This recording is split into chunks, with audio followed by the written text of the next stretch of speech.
살아가는 우리 목자님들의 힘있는 특성을 감사합니다. 우리가 주님의 보혈 안에서 힘있는 삶을 살아갈 수 있기를 기도합니다.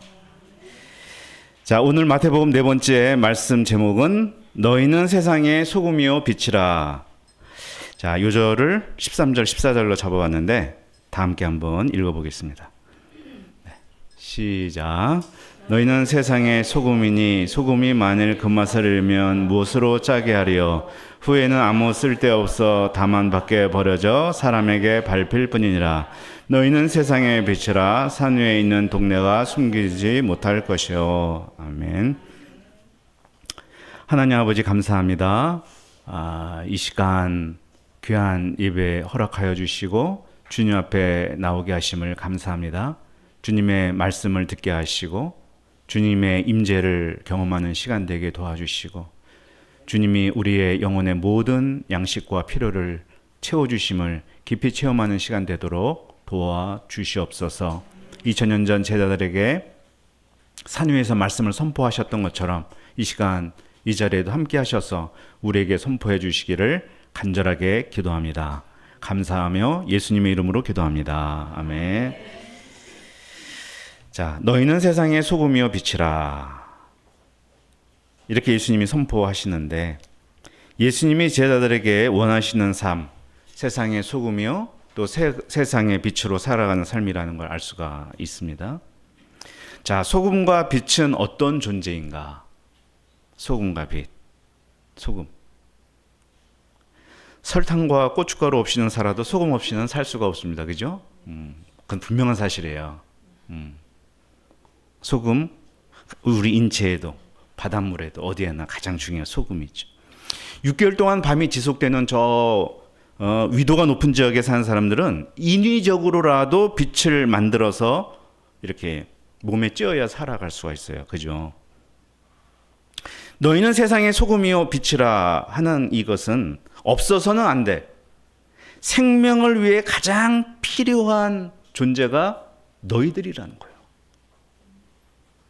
여기 계신 목사님들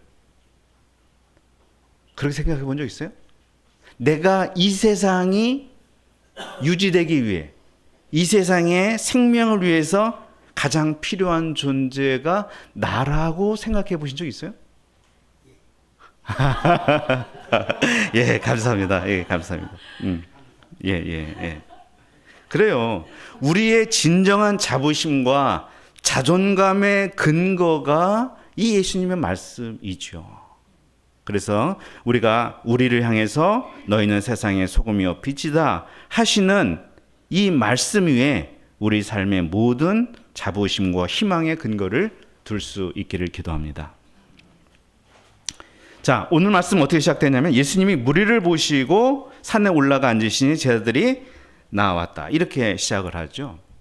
우리 앞에 사장을 봤는데 예수님이 제자들을 부르셨습니다. 그죠? 또 이제 많은 무리들을 고쳐 주셨죠. 그러니까 이제 많은 사람들이 몰려 나왔어요.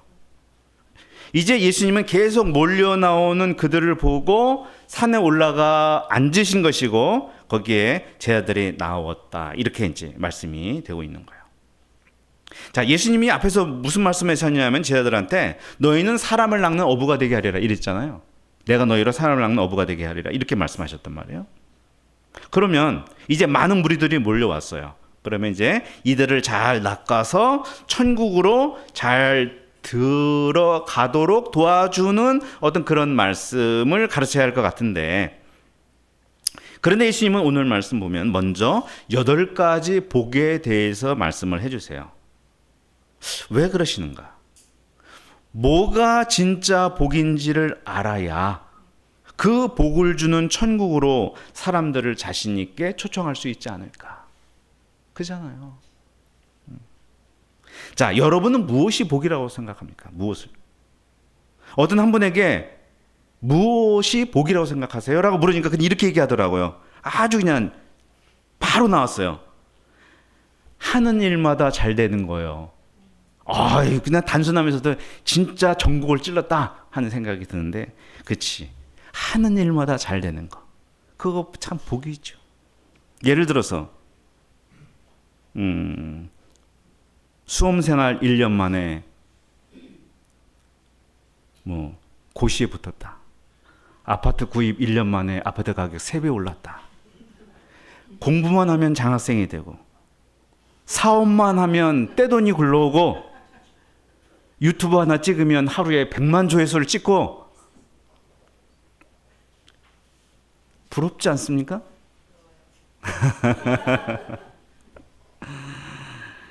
맞아요. 부럽죠?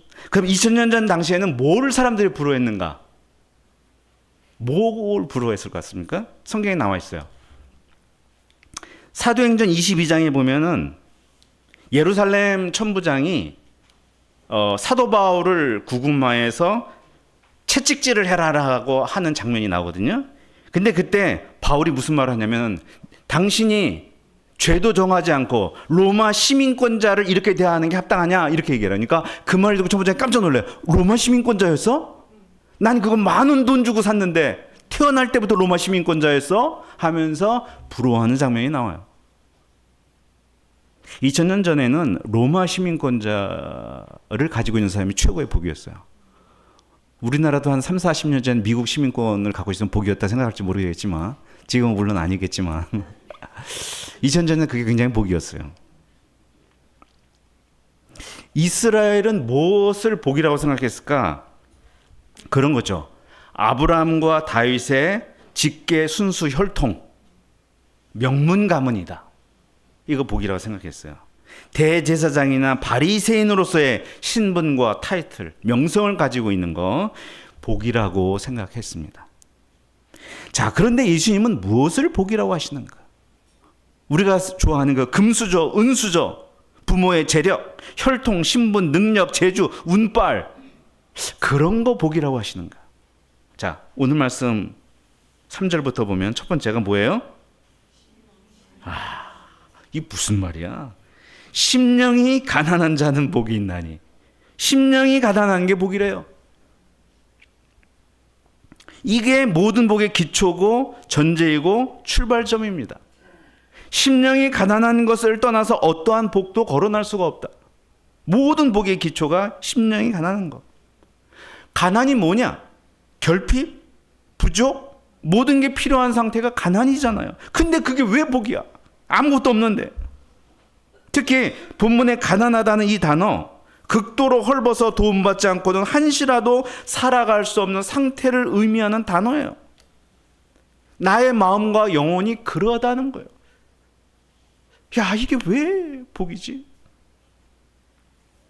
구약시대에도 어떤 말씀이 있냐면요, 하나님이 가장 불쌍히 여기고 하나님이 함께하고 하나님 복을 베푸는 대상이 누구냐? 가난한 자라고 나옵니다. 그래서 너희는 가난한 자를 학대하지 말라고 그랬어요. 그것이 이제 신약에 와서는 심령이 가난한 자를 하나님이 복 주신다, 하나님이 함께 하신다라고 얘기를 해요. 자, 심령이 가난한 게 뭐냐? 이런 거죠. 아무리 세상의 부귀영화를 얻어도 내 마음에 헐벗음이 채워지지 않아요. 사람들의 많은 인정, 칭찬, 대접을 받아도 마음이 채워지지 않아요. 그래서 늘 하나님께 나와야 되고 하나님께 손을 내밀어야 되고 하나님께 부르짖어야 돼요. 그게 가난한 거예요. 사실 제자들은 심령이 가난했기에 예수님의 부르심에 주저없이 따라 나설 수 있었던 거죠. 우리가 천국을 모든 것이 부족하지 않은 부유한 상태라고만 생각하면 오해입니다. 천국은 오히려 부족하고 간절하고 영혼의 아픔을 간직한 곳이에요. 왜냐하면 그것이 하나님과 관계를 영원히 견고하게 지속시키기 때문입니다. 복은 하나님과의 관계로 해석해야 돼요. 재산이 많아도 하나님과 관계가 멀면 복이 없는 것이고, 물질적으로 어려움이 있어도 하나님과 관계가 깊으면 복이 있는 거예요. 우리가 앞으로 살펴보게 될 모든 복은 하나님과 관계적 측면에서 보지 않으면 전부 다 이해할 수가 없어요. 복되도다 심령이 가난한 사람이여 천국이 그들의 것이기 때문이니. 원어로 보면 그런 거예요. 천국은 심령이 부유하면 절대로 얻을 수 없습니다. 하나님은 심령이 가난한 사람에게 가장 좋은 선물인 천국을 주십니다. 근데 사실 거듭난 순간부터 우리는요, 여러분 그걸 느끼셨는지 모르겠지만 거듭난 순간부터 우리는 가난해졌습니다. 마음이 가난해졌어요. 그리고 이 가난은 영원히 계속될 것입니다. 저는 천국에 입성한 지 한 40년 됐는데 지난 40년을 돌아볼 때 어느 한순간도 심령이 가난하지 않았던 적이 없던 것 같습니다. 그래서 그것이 때로는 아픔이고 고통이기도 했지만 그것이 나를 지금까지 하나님을 떠나지 않고 하나님의 사람으로 살도록 해준 원동력이었음을 보게 됩니다. 심령이 가난해지는 은혜를 우리가 늘 누릴 수 있기를 기도합니다. 이 심령의 가난함과 애통함은 바늘과 실처럼 함께 가는데요. 그 다음에 애통하는 자 복이 있다고 그랬죠. 가난한데 애통하지 않을 수 없고 애통한데 가난하지 않을 수 없을 거예요. 이 애통이란 단어는 눈물을 펑펑 쏟아낼 만큼 마음이 매우 쓰리고 아픈 거예요. 어떻게 이게 복인가?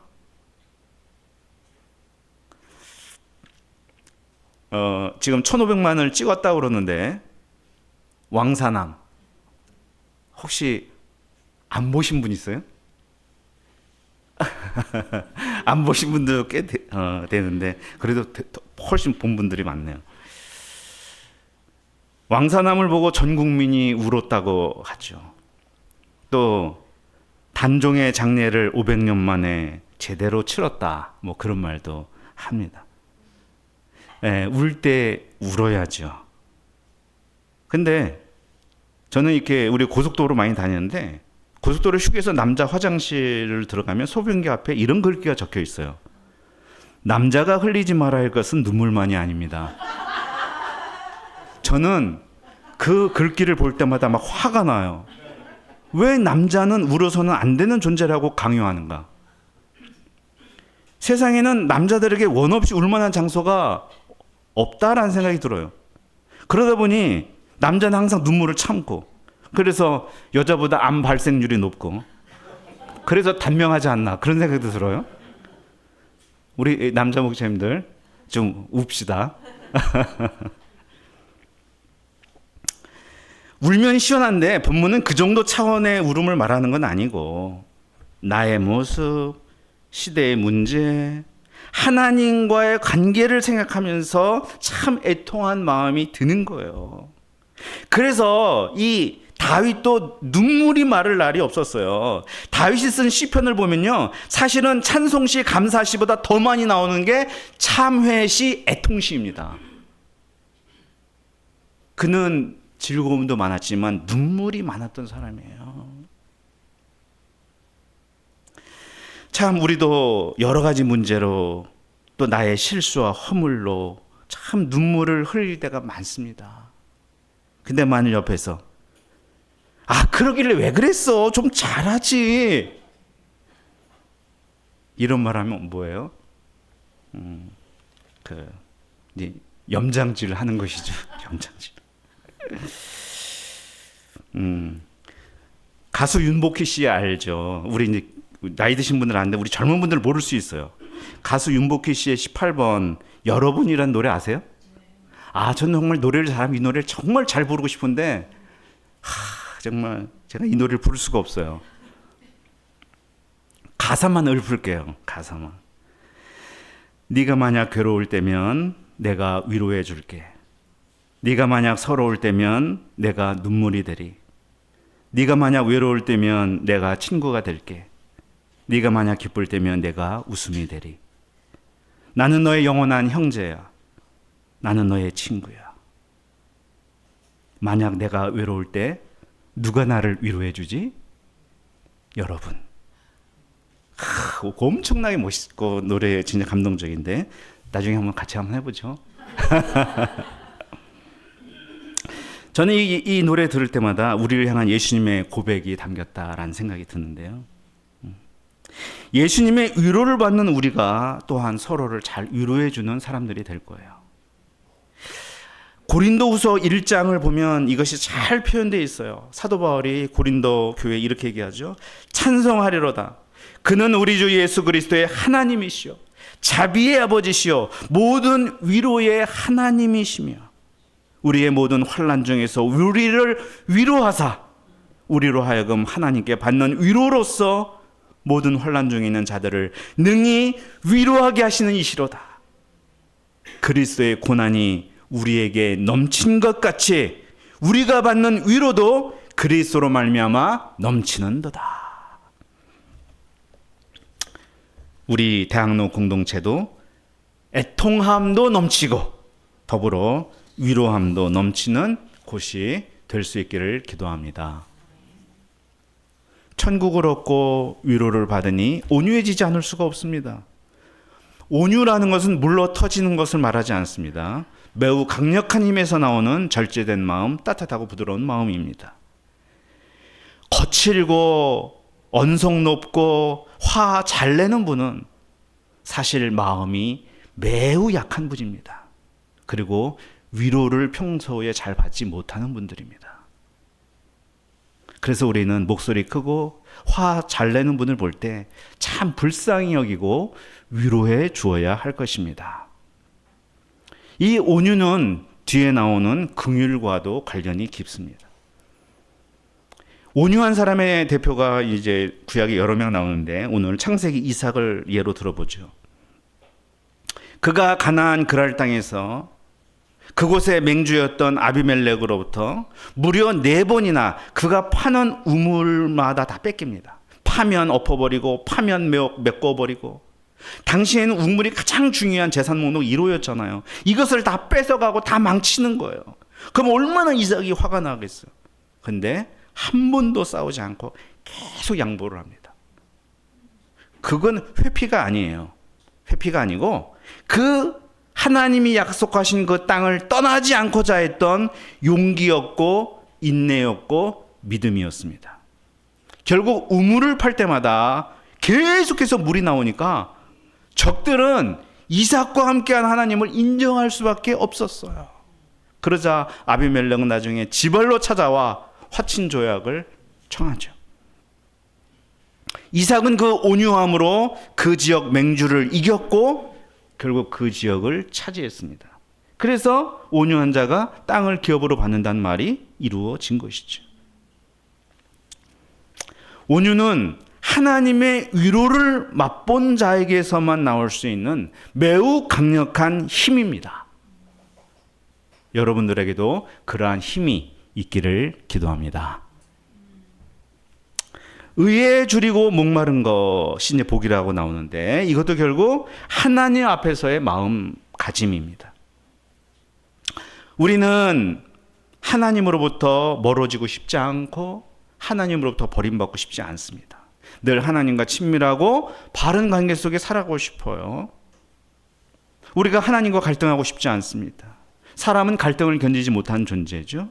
부부 사이에서도 부모와 자식 간에도 갈등하면 너무 힘들어요. 그런데 만약에 영원한 하나님 아버지와 우리 관계가 멀다면 우리는 얼마나 고통스러울까요?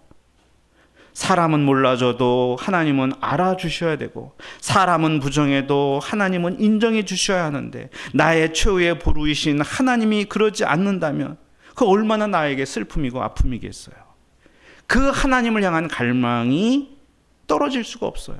그러니까 의에 줄이고 항상 목마른 것이죠. 그래서 하나님으로부터 위로를 받고 만족을 얻고 내면의 힘이 강해지고 풍성해지면 웬만한 사람은 다 긍휼히 여기는 거예요. 불쌍히 여겨요. 상대방으로부터 이해받으려 하지도 않고 인정받으려고 하지도 않습니다. 우리가 그렇게 하려다가 상처받고 나락으로 떨어지는 일이 얼마나 많아요. 이 불쌍히 여길 줄 아는 마음, 그 하나님 마음의 핵심이죠. 우리가 그것 때문에 이 자리에 올 수 있게 된 것입니다. 우리도 서로를 향해 불쌍히 여길 줄 아는 그러한 분들이 될 수 있기를 바랍니다. 이제 마음이 청결한 게 복이다 이렇게 말했는데, 마음이 청결하다는 건 두 마음을 품지 않았다는 거예요. 아주 동기가 순수하다는 거예요. 내가 뭔가 얻기를 바라고 신앙생활하는 순간부터 우리는 마음의 청결을 잃습니다. 청결을 잃으면요, 하나님이 보이지 않습니다. 내 길도 보이지 않고 깜깜해져요. 길이 보이지 않는다면, 내 앞길이 왜 이렇게 안 보일까? 우리 보이지 않는다면 먼저 하나님과 나의 관계가 어떠한지를 살펴봐야 돼요. 하나님을 찾는 나의 동기가 순수한지, 정말 하나님을 경배하고자 하는 것인지, 하나님을 통해 잘되고 부귀영화를 얻고자 하는 것인지를 점검해 봐야 할 것입니다. 그렇게 해서 우리가 이 청결의 복을 회복해 나갈 수 있기를 기도합니다. 자, 지금까지 살펴본 이 6가지는 전부 내 마음의 상태 혹은 태도에 관련된 것들이에요. 그러니까 복이라는 것은요, 소유하고 쟁취하는 것이 아니라 내 마음의 상태에서 비롯된다는 거죠. 하나님과 올바른 관계를 맺고자 하는 그 마음의 태도가 나의 복을 결정한다는 거예요. 21세기 들어서야 마음 돌봄, 마음 챙김이란 말이 등장을 했는데요. 그런데 예수님은 이미 2000년 전부터 복이 외부에 있지 않고 마음에 있음을 말씀했습니다. 근데 이렇게 말하면 불교하고도 비슷하다 이런 생각이 들 수가 있는데, 마음을 중시했다는 면에서는 비슷하지만 결정적인 차이는 그거죠. 우리는 하나님 앞에서의 마음이에요. 하나님과의 관계가 기초된 마음입니다. 그것이 굉장히 결정적으로 다른 기준이 되죠. 자, 이제 화평하게 한다는 것은 두 사람 사이를 중재하여 화해시킨다는 의미입니다. 이러한 일은 사실 예수님이 하셨죠. 하나님과 우리 사이를 화목제물이 되어 화평하게 하셨습니다. 이 둘 사이를 화목하게 하는 거 아무나 할 수가 없어요. 화평하게 하려면요, 둘을 다 잘 알아야 돼요. 그 입장과 관점과 마음을 다 알아야 돼요. 그들과 막힘이 없어야 돼요. 얼마나 성숙해야 되는지 몰라요. 정말 온유하고 순수하고 수고와 헌신이 따라야 화평케 하는 일을 할 수가 있어요. 그렇기 때문에 이 화평하게 한다는 것은 앞에 6가지가 실천으로 나타나는 삶이고 예수님의 십자가를 가장 닮은 삶입니다. 그러니 하나님의 아들이라 일컬음을 받게 되는 게 당연합니다. 자, 마지막으로 의를 위하여 박해를 받는 자가 복이 있다고 말씀합니다. 자, 어떻게 박해, 핍박을 받는 게 복인가? 참 이해가 안 돼요. 그럼 우리가 왜 박해를 받는가? 그게 이제 11절 처음에 나와요. 나로 말미암아라고 했어요. 그러니까 예수님 때문에 박해를 받는다는 거예요. 예수님 따르고 예수님 가르침에 순종하기 때문에 박해가 생긴다는 거예요. 왜? 예수님이 가르치는 삶은 세상이 추구하는 삶과 전혀 다르잖아요. 우리 앞에 지금까지 살펴본 7개의 복이 그것을 보여주잖아요. 자, 보세요. 부유해지고 싶은 게 내 마음인데 가난이 복이라고 말하고, 나는 신나게 살고 싶은데 애통이 복이라고 하고, 나는 막 성질 부르고 싶은데 온유가 복이라고 하고, 나는 재물에 갈급한데 의에 줄이라고 말하고, 나는 적당히 가면 쓰고 양다리 걸치고 살고 싶은데 청결이 복이라고 하고, 아니 내가 손해보더라도 평화를 위해 살라고 하시니 그런 가르침에 열받지 않을 사람이 어디 있겠습니까? 에이라 너나 살아라. 신앙생활을 못하면 욕이나 먹지만 신앙생활을 분명하게 하면 온갖 핍박이 다 몰려옵니다. 그래서 박해를 받다 보면 그 삶은 다시 첫 번째, 심령이 가난한 자는 복이 있나니, 다시 심령이 가난한 상태로 가요. 그래서 8가지 복은요, 순환 계속 돕니다. 첫 번째 복은 두 번째 복을 일으키는 동기가 되고, 결국 마지막 복은 또 첫 번째 복으로 가게 돼요. 그래서 우리가 8복 가운데 살아가게 만들어주는 거죠. 그런데 여기서 우리는 알아야 됩니다. 뭘 알아야 되냐? 그 박해와 가난을 경험하면서 우리는 더 차가운 소금으로 만들어져 간다. 불순물이 빠지고 더 아주 가치 있는 소금으로 만들어져 가고, 흐리멍텅하던 빛이 더 밝은 빛으로 빚어져 간다는 사실입니다. 하나님이 가장 쓸모있는 존재로 나를 만들어 가시기 때문에 우리는 한층 기뻐하고 즐거워할 수 있다는 거죠. 사람들은 세상이 참 살기 힘들다고 한탄을 합니다. 요즘 참 정말 세상 살기 어렵죠? 세상이 또 어둡다고 절망합니다. 참 어둡죠? 그러나 우리는 알아야 돼요. 맛이 없는 세상이기에 짠맛 나는 우리가 필요하고, 어두운 세상이기에 환하게 밝히는 우리가 절실히 필요하다는 사실을 깨달아야 돼요. 너희는 세상의 소금이요 빛이라. 예수님이 우리를 부르신 것은 나 하나 잘 먹고 잘 살라고 부르신 것이 아니라 세상을 살맛나게 하고 세상의 희망과 대안을 제시하라고 부르신 것입니다. 하나님이 아브라함을 부르신 것은 그에게 가문을 이을 아들 하나 주시려고 부르신 게 아니라 모든 민족에게 복을 주려고 부르신 것과 똑같은 이치입니다. 그러므로 우리는 있으나 마나한 존재가 아닙니다. 없어서는 안 될 너무나 소중한 존재들입니다. 너무나 소중한 존재인 옆에 계신 분들 한번 쳐다보세요.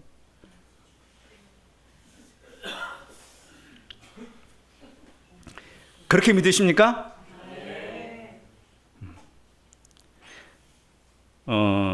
세계에서 가장 가치를 인정해 주는 상이 뭐예요? 가치를 인정해 주는 상. 네, 노벨 프라이즈, 노벨상이죠. 근데 노벨상 수여 기준이 뭔지 아세요? 약간 비슷하게 말씀하셨어요. 가장 중요한 기준이 누가 지난해 인류에 가장 큰 공헌을 한 사람인가. 인류의 유익에 가장 크게 공헌한 사람을 가장 영광스러운 사람으로 인정한다는 거죠. 그렇게 본다면 우리 제자의 삶은 노벨상을 받아도 손색이 없을 것입니다. 다만 우리는 노벨상이 아니라 하나님이 하늘에서 부르신 그 부름의 상을 바라보며 달려가는 인생들입니다. 한번 살다가 하나님께 가는 우리 인생을 택하시고 부르시고 복되게 만들어 가시는 우리 주 하나님을 찬양합니다. 기도하겠습니다. 하나님 아버지 감사합니다. 오늘 말씀을 통해서 참 예수님의 우리를 구원하고 부르심이 얼마나 복이고 그 안에서 살아가는 것 또한 얼마나 큰 복인지, 세상은 모르고 세상의 가치관과는 정반대일 수 있지만 그것이 진정한 복이고 하나님과 관계 측면에서 이해하는 것이 올바른 복에 대한 이해인 것을 알려줘서 감사합니다. 이 속에서 살아갈 때 또한 우리가 짠맛 나는 소금이요 빛나는 빛으로서 이 세상에 가치 있는 역할을 하는 것을 보게 됩니다. 주님, 이 말씀 위에 우리의 자부심과 우리의 삶의 확신과 담대함을 두게 도와주셔서 하나님의 우리에게 두신 뜻과 목적대로 우리가 쓰임받도록 도와주시옵소서. 감사하며 예수님의 이름으로 기도합니다. 아멘.